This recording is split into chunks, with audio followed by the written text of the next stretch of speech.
Hey guys, happy Sunday. I'm doing really exciting stuff over here at my house right now, doing laundry and cleaning my cat litter box for my cat Kitty Man, which by the way, I will forewarn you, I love him to death, but sometimes he gets like super vocal, especially when my attention is not on him. And so he like meows in the background. So if you hear like a cat screaming in the background or fire alarms or whatever, it's just my cat. Like, don't worry about it. But no, I just kind of wanted to check in with everybody and see how everybody is holding up and how everybody is feeling. I've been involved a lot with like different like state committee meetings and different networking events and just kind of out and about in the community. I'm seeing a lot of this on social media as well. But just with the recent events, there have been a lot that's happened. Like, let's just completely forget about 2020 for right now and pretend it never existed. Let's just talk about this year and what's kind of happened.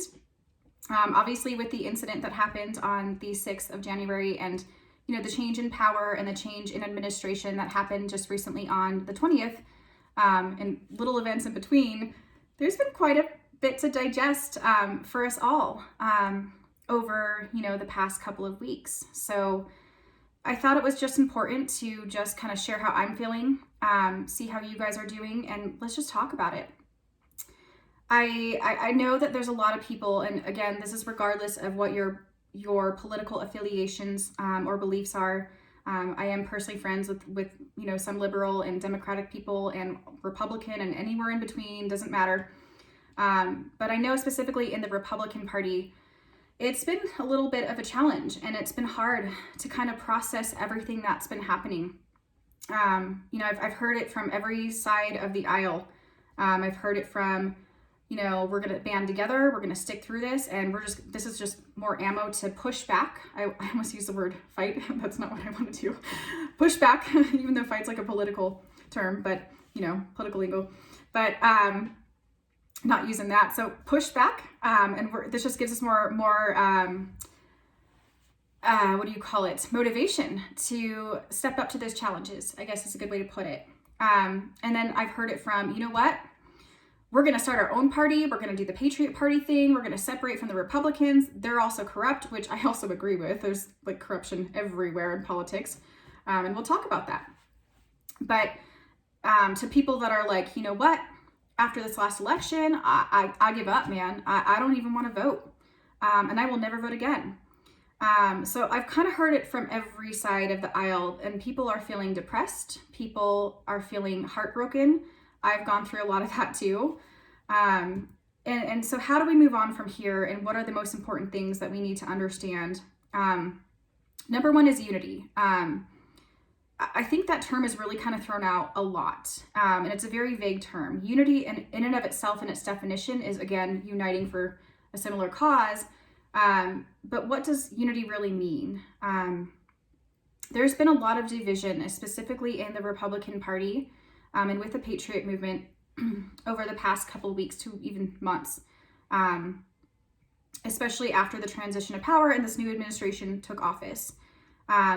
What I will tell you though is, for every dark night, dawn is just around the corner. And I know it's really hard to see that, like, while we're going through it.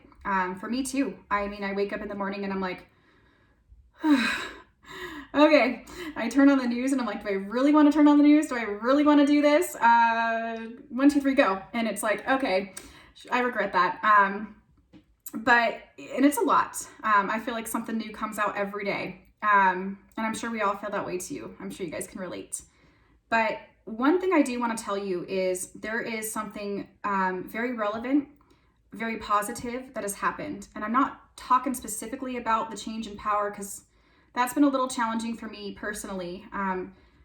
But over these past 4 years, I've kind of been the person before that has just never really gotten into politics and never really just kind of went to work, put my head down, came home, cooked dinner, did my laundry, mauled my cat, did my family events, hung out with friends. That was my life.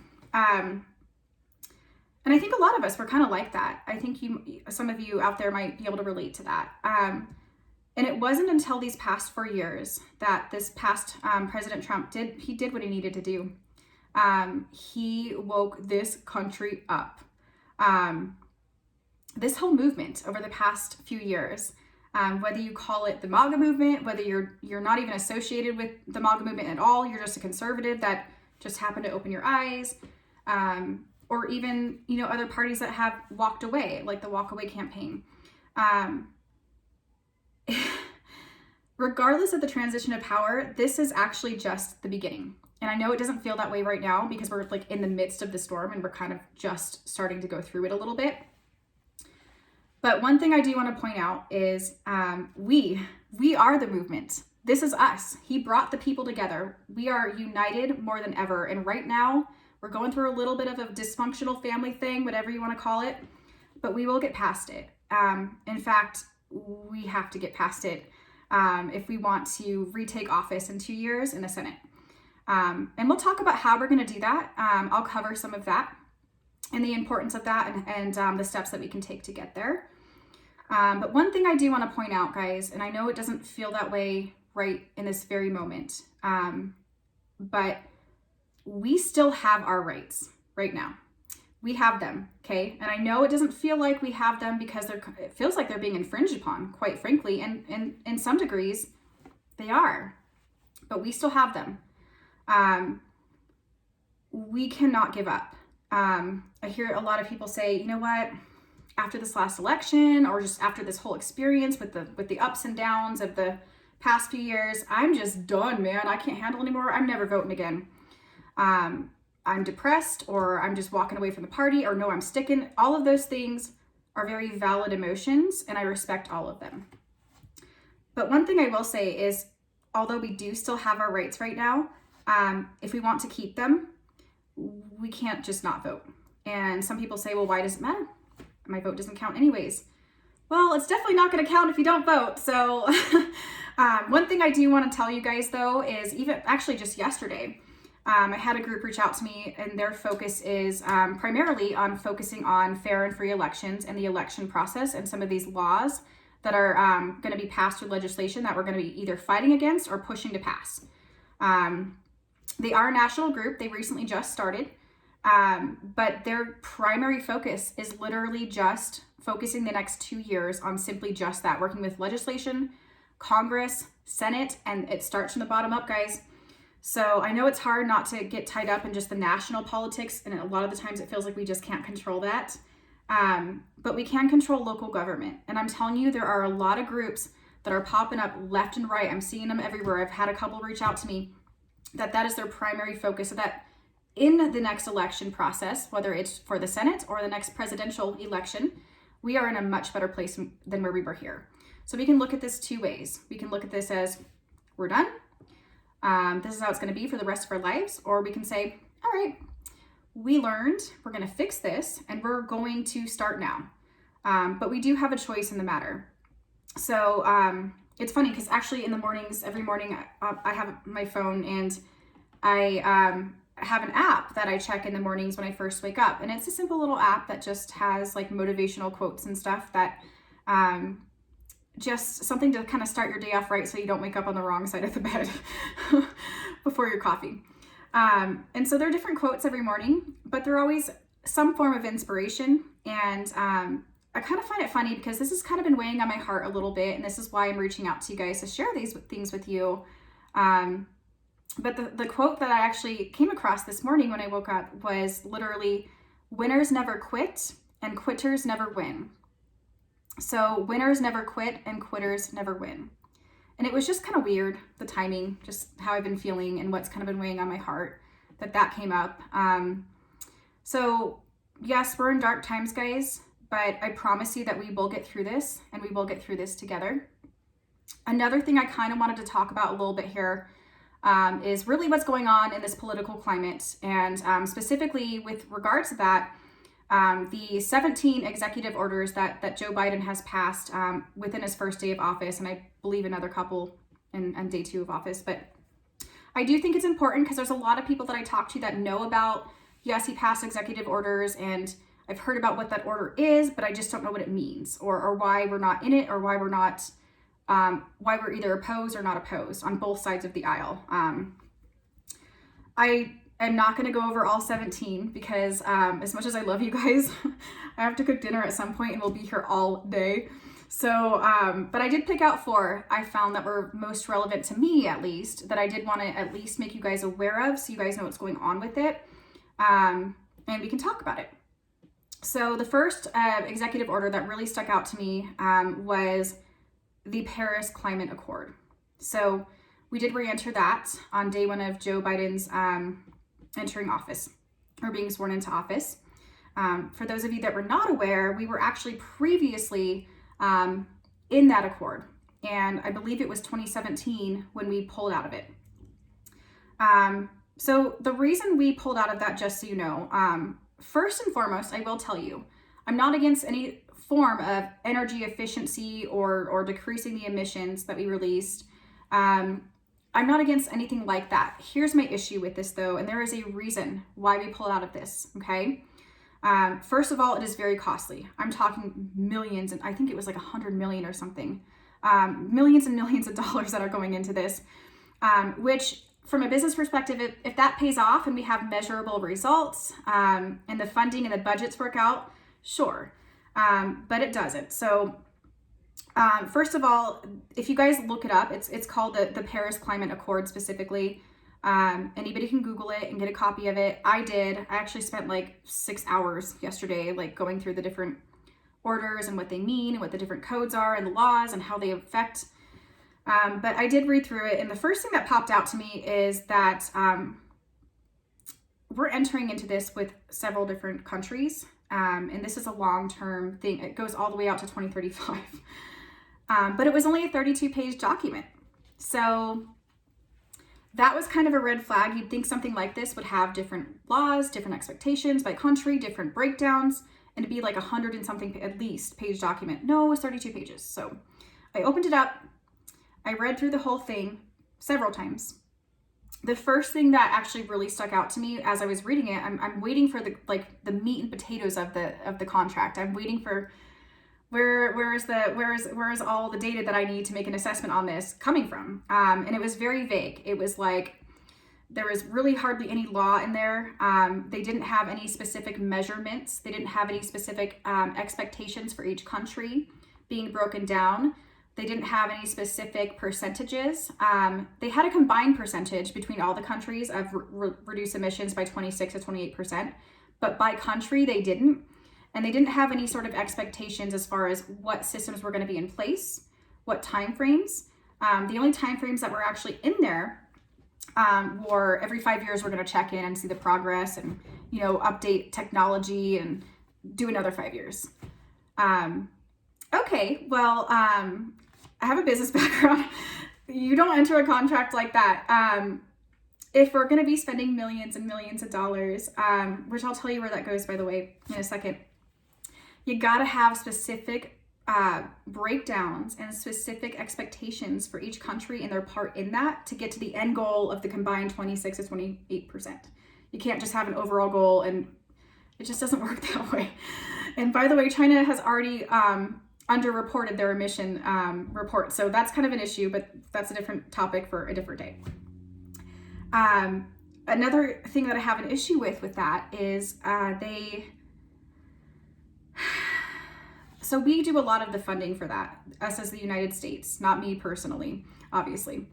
But the reason we do some of the funding for that is because there are a lot of other countries that are considered poorer countries that release a lot of emissions, but just can't afford the technology or the steps that it would take to jump in on this funding wise. And so part of the funding that's coming from us and the millions and millions of dollars that we're spending is to pay for these other countries for them to join us and do it. Hopefully that they do it and have the overall contribution to the collective goal of releasing emissions across the globe, which at a high 30,000 foot overview makes sense. But the problem is there's nothing in that document that actually outlines that. There's no accountability on where those funds are going, how much is going to what country and where and why. That's a problem with me. How do we know that all of those funds aren't going to Russia or China, or we don't know where they're going and there's just no accountability with it? There's just too much leniency there. This is not a contract. This is more of like a mutual agreement that somebody drew up overnight at 1 o'clock in the morning in 20 minutes. Like this needs to be broken down. If we're really going to accomplish this whole emissions goal, I'm on board with something like that, but you can't just pass this as an executive order and re-enter something that 82.7% of these Republicans opposed the first time it was even passed. There's a reason for that. This really does need to be a more well thought out process. And it needs to take months of thorough investigation, thorough numbers crunching. There needs to be more budget involved. There needs to be more planning involved. There needs to be more accountability on other countries involved. There's just a lot. So the proper way for a current administration to have re-entered this agreement would not be entering the same thing that we pulled out of via executive order. This really does need to be proposed to the Senate floor. And our constituents and the constituents involved need to have a say. And that's going to take some time. So I completely disagree with it. It's costing this country a lot of money. In fact, if you look at where we are over the past few years after we pulled out of this agreement, we were a lot better off as far as our efficiency and emissions than we ever have been in the past 3.5 decades. So the fact that we are better off as a country in our own efficiency without the agreement, it gives too many other countries control of what we do and our own emissions and our own dependency. So I really think those things at a high level do need to be addressed in this contract, and it needs to be a lot more broken down with a lot more directives, a lot more expectations before we even consider entering something like this. And it needs to benefit us financially, and we do need to have these other countries take a little bit more of the heat on that financially and contribute to that a little bit more. So that's kind of where I'm at with the Paris Climate Accord and why. The second out of the 4 that I'm going to cover, these next 3 will go a little bit quicker, obviously, but including undocumented immigrants in census. Okay, first of all, I have nothing and no problem with immigration as a whole. If you want to make a better life for yourself and leave a communist country like Venezuela or Cuba and come to America to make a better life for yourself in the free market, contribute and pay taxes, all of those things, and not be a felon, I have no problem with that. In fact, that is kind of the foundation of America and kind of what makes us so great. Is that we have that capability in this country for both people to legally immigrate to and for the American citizens that decide they want to enter the free market and do that for themselves. But having them as illegal immigrants that just kind of illegally cross the border into this country by the millions, I mean, we say there's 11 million, but we can't even really keep track of how do we keep track of that? There's probably more. In the census, so first of all, the census is very much going to be biased because they have certain objectives in the way that they would vote based on their own actions and what their own directives and objectives really are, okay? So, and a lot of people are like, well, Shannon, they're only doing census. They're only taking a survey. They're not voting. Like, you're good. We're good. Okay, well, why would they be involved in our census if they're not voting, first of all? And that is just the first step. Give it a year or 2. What do you think the second step would be?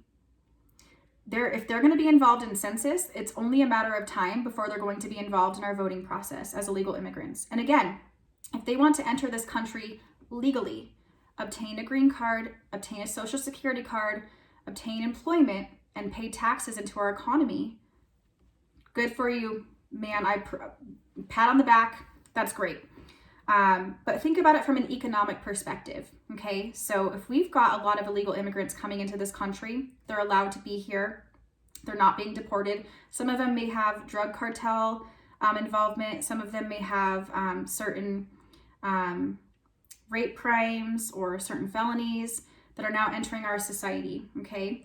Not only that, but they tend to obviously obtain employment under the table because they don't have a social security number to be legally employed, which means that they're getting paid under the table. They're just not paying any taxes, even if it's just a small amount. Think about what that would do to our economy over an extended period of time, over a long period of time, in high volumes, okay? So if we've got a lot of people entering this country over decades by high volumes, by millions and millions that are working, but they're not fueling our economy by paying taxes, our economy can only upstand the people that are actually paying taxes. And if half our country isn't, that's going to have a very negative impact on our economy. So we do have to get that under control before it becomes an issue that is so far out of control that it's too hard to get it under control. So again, I have no problem with legal immigration, but from an economic standpoint and for the betterment of their experience in this country and ours, in the free market, it is in everybody's best interest to have legal immigration, and not let illegal immigrants enter this country illegally. There's no way to track the crimes. There's just no way to track anything with that. So I think that we need to digress, and we need to put that back on the floor, and we need to also come to a mutual agreement with that before we just pass it via an executive order. The third out of the fourth executive order that I wanted to walk through really quickly is, it's actually titled the Advance. So before I actually say what it is, first of all, I have no issue at all with diversity training. In fact, for the past decades, at least ever since I've ever entered the workforce or anything like that, even in school, I've had diversity training where we're all equal, we're all loved. And okay, now that we understand that concept, let's learn about math. Nobody's different. We're all the same. We all love each other. But the way it was titled in the executive order is called Advanced Racial Equity Training. That's just a fancy word for the critical race theory. So those of you that are not familiar with the critical race theory, okay, what that is, and I have actually kind of read through some of the content. Not all of it is actually released to the public, but I've read a lot on the different articles on what the topics that they cover are. I have seen a couple of pages on what the actual objective is. There was actually somebody named Nicole, now I'm kind of forgetting her last name, that was the one that initially proposed it, passed it. Again, I'm okay with diversity training that has the environment to welcome equality, racial, what do you call it? Racial equality for all. Everybody is the same. Nobody is above the other. And we all embrace each other, and we all love each other as American citizens. I'm totally good with that. But those that are not familiar with the critical race theory, it is actually very divisive. For example, I don't know if any of you have seen the story that has come out recently. I think it was, I can't remember the state, but it was somewhere in the middle, Midwest. And there was a school, and one of the teachers in her classrooms, and it was an elementary school, so it's not like these people were college or kind of more developed psychologically in high school down the road. These were young children, and she passed out like a questionnaire to her classroom, and they had to be around the age group of 10. Don't quote me on the exact age, but around that age group. And they were asking specific questions in that questionnaire, and they were scored at the end. And a lot of the questions were things like, look around the room. How many people do you see that look different from you? Check a certain box, check a certain number. Okay, now compare yourself to them. Look at all your different physical traits. Okay, now understand that either regardless of whether your skin color is light or dark, either you have to feel guilty for it or you have to feel oppressed. And now it's kind of planting a seed in those young children's brains that may not have existed before and maybe not have ever existed later. That they are different, and they are either guilty for being oppressed, or they're guilty for just not being oppressed because they have a different color of melatonin in their skin. And if I were a young child, I can just imagine that could be very damaging psychologically. I don't think I would be able to digest that at that age, and those concepts at that age. I think it would actually be more damaging for most young children than it would be to promote love and equality. It's different than if you were to, tell these 10-year-old children in front of the classroom, hey, I don't care, how your hairstyle is or what clothes you wear or what color your skin is or whatever, but we all love each other. We're all brothers and sisters. We're all American citizens, and we all love each other. Okay, now let's focus on some math. You know what I mean? Like it's different. It's a different message, and the critical race theory can really promote more racism than help cure it. And most people in this country are not racist. I don't know anybody that's racist. I've never met somebody that is, and most people aren't. I'm not saying it doesn't exist at all in this country, because there are the very rare few that may be. But do I think that the solution to that problem or challenge would be to ignite the seed or the flames of racism and insert that? Or do I think there's maybe a different way to approach it? So I'm not completely against quote unquote diversity training. I think that based on the research that has been done on critical race theory, there's a lot better ways to go about it. And quite frankly, Joe Biden has talked a little bit about wanting to be transparent with the American public. If that's really the case, I applaud that. And here's how we can do that to the current administration. We need to be transparent with the public and release the content. What is in that? Where is it being trained? In all schools? Is it workplace training only? If it's in all schools, is it literally from kindergarten up? What is the context? Do you have a manual that's going to be covered that we can review? Can we present this to the Senate floor so that, the American people and constituents can actually have some say in this, and we can come find a middle ground to something that leads to a positive outcome, and that we can all agree on as a country? Because if you start passing laws without the buy-in of your Senate and your Congress and your constituents, that's only going to cause more divisiveness, and it shows you have something to hide. So I think that we should all have a say in what our kids are learning in school, and what the content looks like if it's going to be rolled out across this country. So that's my thought on that. Last but not least of the executive orders, and I'm almost done here, guys. After that, I have a few final thoughts to wrap up with, and then we'll be done. But removing travel bans. So these travel bans were actually initially input into law for specifically the countries that we had terrorist attacks from. Like, for example, the ones in the Middle East that did the 9/11 attacks that unfortunately devastated our country. That was obviously tough for us to go through. And we never want to see that happen again. But the way that Joe Biden had put the wording in the executive order wasn't removing travel bans from terrorist countries. It was removing travel bans off of primarily Muslim countries, which I'm not saying all Muslim countries are a terrorist country to us, because they're not. There's a lot of them that aren't. But it's just it's almost like the catchy headline that the media gets, and then you read the story and you're like, oh, that's different. I understand, and I have a lot of Democratic, moderate, independent, doesn't really matter. I have friends all across the board politically. We all have margaritas and dinner at my house, and it's all good in the hood. I don't care about that, but I do talk to all sides of the aisle. And, they had a good point on their end too. They're like, well, Shannon, the reason why he said that is because there are some countries that are listed on there that are not terrorists to us, and there's some that actually are, and that might be left out. And it's like, okay, that's fair. This is why we have these discussions on both sides of the aisle. This is what politics should really look like in the first, but we should be able to do that across the board and not be so bipartisan to our party. So I think that's a great point. But I also do think from a political standpoint, looking at it from a business standpoint, because they can be similar, I do really think that is a good point, but there is a solution to that point. So instead of saying, okay, we're going to completely remove and throw out,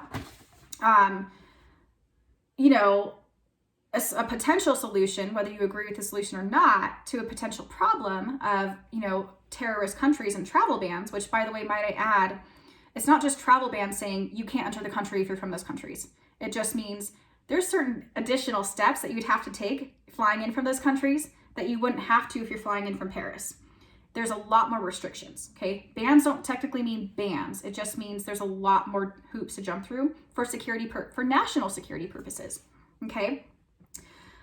So if that's the case, and we really need to update the different countries that are on those travel bans, that is totally fair, and we will work with you on that. But Biden and the current administration, I think there was a better way to handle it. Instead of completely removing all bans and just walking away, maybe come up with a counter solution to the problem. So you got rid of one that you don't like, that's fine. But how are we going to deal with that national security threat? And what is your counter solution to that problem? What does that look like to you, and how can we talk about that and meet somewhere in the middle? So those are the kind of four that I think were most critical to me, at least in my opinion, and kind of what's going on with those. In closing, and to wrap up shortly here, after all of that, what can we do? A lot of people ask the question, well, I'm only one person, what can we do? Fair question. I think a lot of us feel that way, but I don't think a lot of us understand the power that we have as an individual in this country. And that is why we have a lot of work to do as the Republican Party, because I think a lot of people feel that way. But it's not the case. We have a lot of power as individuals, and we can come together. So I'm going to give you 4 different calls to action that we can do. I will tell you though, a lot of people really focus on national politics, and I think that's what kind of contributes to people feeling like they don't have control. Because when we focus solely on national politics, we have very little to no control over that. But we do. We're just not focusing. We have so much passion and love for what we do that we focus so big that we don't understand how much of an impact we can make in other areas that do contribute to national politics. And I will tell you that starts with local government, okay? So that's my first piece of advice. Do not focus so much on national politics. If we focus on local government, that is the bottom up. Local government directly impacts national politics, and in a big way, a bigger way that we don't understand. Most of the laws that we're passing on are our local congressmen and women and our senators and our legislators. They're impacting national politics based on their constituents and what they hear from us. But if we're silent, we're not contributing, and they don't know what to do. We have to help them out, and we have to get a little bit more involved. So another key thing is, don't even just focus on Congress and senators, which are also great things, but a lot of people don't understand and don't realize the power in knowing who your local legislators are. They are the ones that pass all the laws, big and small. Your local legislators are passing our laws in our state, and they're also contributing to national politics within that. A lot of people don't think about local legislators. So find out who your local legislators are. One thing I will say is, if you call any sort of member of government, whether it's a legislator, Congress, or senator, it's okay if you have a preferred communication method by phone, but just make sure that you follow that up. If you leave a voicemail and you don't hear back, call them again, follow up by email. If you talk to them by phone, confirm that phone conversation in email, which is all public information, which we can all find online. But specifically with your local legislators, I don't think you realize what a gold mine we're all sitting on with that. If you get to know your local legislator and you're communicative with them, I know it may be a pain in the butt, but in numbers, we have the power. So I want to tell you how you can find your local legislators and where to go for that. So for those of you that have your phones open with you or watching this, or a pen and piece of paper or a sticky note or your computer, whatever, write this down. Go to commoncause.org. Again, the website is commoncause.org. You type in your city and your state, and there you go. There's your local legislators. Third, I cannot stress this one enough. These are all important, and there's so many more tips, but for right now, let's just focus on these. Stay with me. Go to attend your local town hall meetings. I cannot stress how important that is. If you attend your local town hall meetings, you have a chance to have your voice heard. And if you get networked, that's the fourth one. That's the fourth and last one. If you network and get involved in your communities, whether that's community service, whether that's just networking with your neighbors, whether that's creating a small network of your own with family and friends that may think similarly or not, but understand the importance of speaking out for the American people. Go with a group of friends. Go by yourself. I don't care. But go to your town hall meetings. I don't think that people understand how important those town hall meetings are and how much of an impact. In fact, a lot of those local politicians and local leaders really look to those town hall meetings to really gauge what people in their districts are feeling, how their constituents are, because we're just not communicative. We just live our lives. We're too busy. Town hall meetings will take you an hour, maybe an hour and a half with commute time. Calling your local legislators and local government officials will take you 15 minutes at tops if you're really talkative like I am. These small little steps can make such a big impact and make the change in the world, and that will affect national politics, but we got to start with local government, okay? And again, support your local leaders as well. Like Elena Erickson out there doing great things with the affidavits, Eric Moutsos doing great things fighting against some of the tyranny happening in our state. All of those things are really important, but those are the first top 3 or 4 things that we can really focus on as a call to action and put in place today. I gave you the information on where to find the local legislators, but I didn't give you the information on where to find out when your town hall meetings are happening. So again, that same pen, phone, computer, piece of paper, sticky, write this down. So where you can find your local town hall meetings is called townhallproject.com. Again, townhallproject.com. So in closing, and to wrap this up, I will end with this. This is how we make the biggest difference. We talk about how we don't feel we have any control. We don't want to vote anymore. We're only an individual. We can't make a difference. Those are all lies. Wipe the devil off your shoulder. Go like this and say, all right, this is how I'm going to make a difference, and I'm going to get involved with my community and do it and follow through. I know we seem divided right now in the Republican Party, specifically for those that are here listening to that. But maybe a little less than you think. I think the media likes to perpetuate a lot of things, and I think when you're feeling discouraged, we look for what we want to see or how we're feeling. So just so you guys are aware, in the Senate, we have 100 seats, and right now it's 50-50. 50 reps on the Republican side, 50, well, I guess technically 51, because Kamala Harris, the vice president, would be the tiebreaker, so 51. In Congress, though, we have 435 seats. Only 10 Republicans were actually publicly known to sign off on the impeachment and be for it. 10. So we have 50 seats in the Senate, and as a total combined between Democratic and Republican, we have 435. So I hope that you do understand that there are a lot of great people out there that are true Republicans, that are still out there looking for the American people, and ones that aren't, we vote out, we primary them out. And that is why we have to get involved in the small little things, like those call to actions. So in the last thought I will share before I just kind of drop off is, please come to me. If you guys need encouragement or just don't know where to go politically, how do I contact this? Where do I find this information? How do I get Elena's affidavit? How do I get involved in Eric's documentary showings?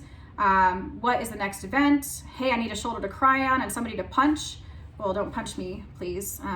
But outside of that, we are all in this together, and we have to stick together. And we will get through this as a whole, as people, as a party, as patriots.